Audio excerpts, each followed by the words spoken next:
प्रधानमंत्री नरेंद्र मोदी ने कल ये अपील की कि 1 साल तक गोल्ड की खरीदारी लोग ना करें और पेट्रोल और डीजल का इस्तेमाल कम से कम करें। अब आप सोचिए, पंजाब जहां खेती, ट्रांसपोर्ट और एनआरआई पैसे पर काफ़ी हद तक निर्भर हैं, वहां ये बदलाव बड़ा असर डाल सकता है। पहला असर किसानों पर। डीजल की खपत कम होने का मतलब ट्रैक्टर और ट्यूबवेल के खर्च बढ़ने या खेती के तरीके बदलने का दबाव। सरकार इलेक्ट्रिक मशीनों और सोलर की तरफ धक्का दे सकती है। दूसरा असर गोल्ड मार्केट पर। पंजाब में शादी ब्याह और निवेश में सोने की बड़ी भूमिका है। अगर लोग सोना खरीदना कम करें तो ज्वेलरी कारोबार धीमा पड़ सकता है, लेकिन लोग पैसा बिजनेस, प्रॉपर्टी या शेयर मार्केट में लगा सकते हैं। तीसरा असर ट्रांसपोर्ट सेक्टर। पंजाब का ट्रक और लॉजिस्टिक नेटवर्क बहुत बड़ा है।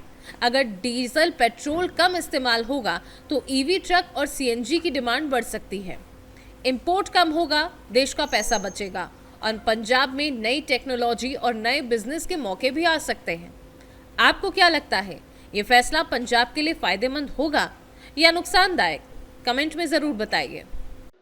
साथियों, आज जो संकट है उसमें हमें विदेशी मुद्रा बचाने पर भी बहुत जोर देना होगा, क्योंकि दुनिया में पेट्रोल डीजल इतना ज्यादा महंगा हो गया है, पहले से कई गुना ज्यादा कीमतें बढ़ गई है।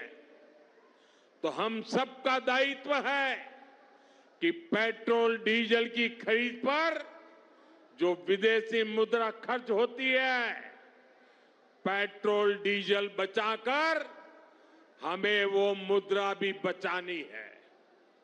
इसके लिए हमारे छोटे छोटे प्रयास भी देश की बहुत मदद कर सकते हैं। जैसे आजकल जो विदेशों में शादियों का, विदेशों में घूमने का, विदेशों में वैकेशन पर जाने का मिडिल क्लास में कल्चर बढ़ता जा रहा है। हमें तय करना होगा कि जब ये संकट का काल है और हमारी देशभक्ति हमें ललकार रही है, तो कम से कम 1 साल के लिए हमें विदेशों में जाने की बातों को टालना चाहिए। भारत में बहुत सारी जगह है, वहां हम जा सकते हैं। बहुत कुछ भारत में किया जा सकता है। साथियों, हमें विदेशी मुद्रा बचाने के जो भी रास्ते हम लोग अपना सकते हैं, हमें बचाना होगा।